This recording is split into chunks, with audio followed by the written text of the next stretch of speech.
What if maturity isn't about losing your spark, but protecting it?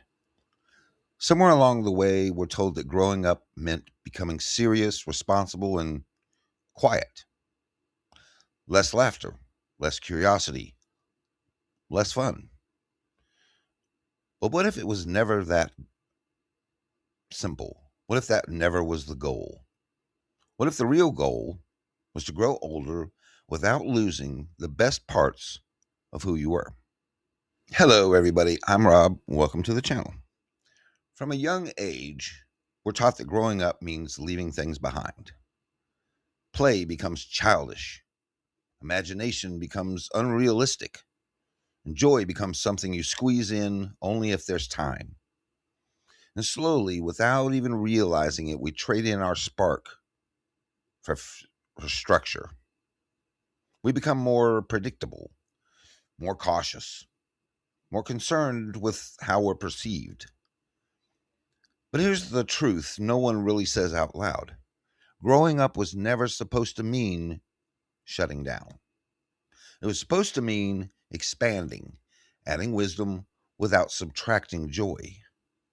Somewhere along the way, we misunderstood the assignment.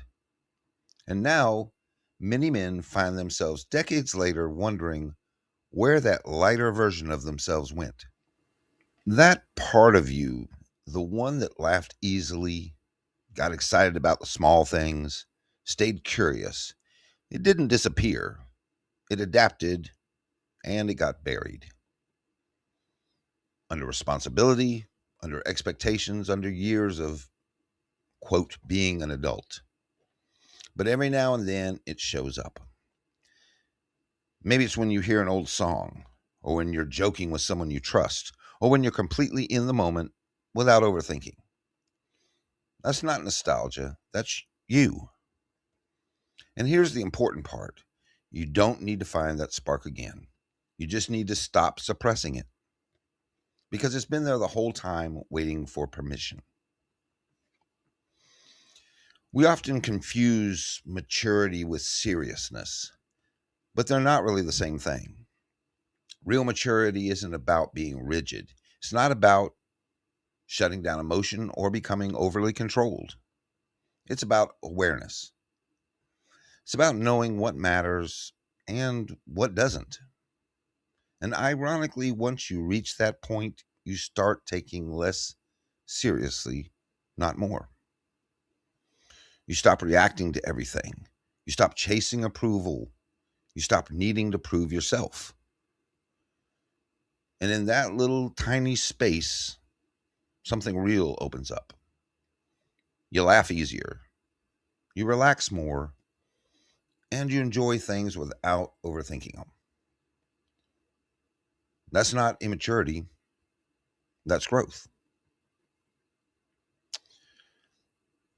There's a quiet strength in staying playful as we age. It means you didn't let life harden you. It means you can still experience joy without needing a reason.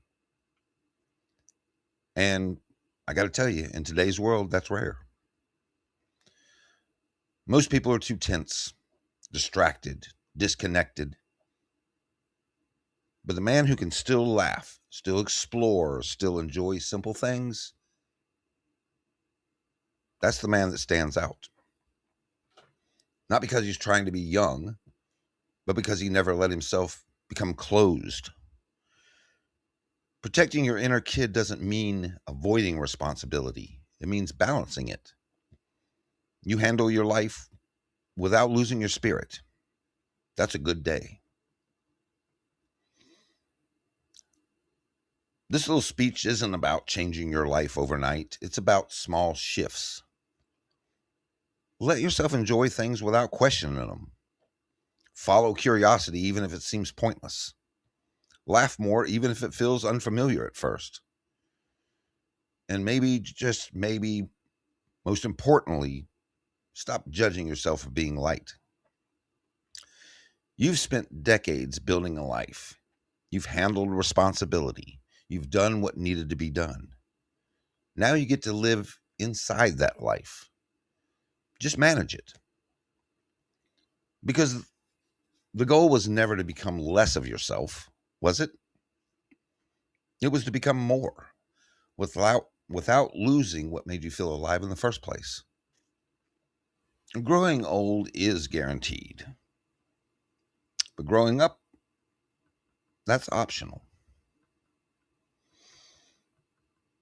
What do you think? I'd love to hear your comments below. And if you liked this and found it helpful, first of all, I'm glad you're here.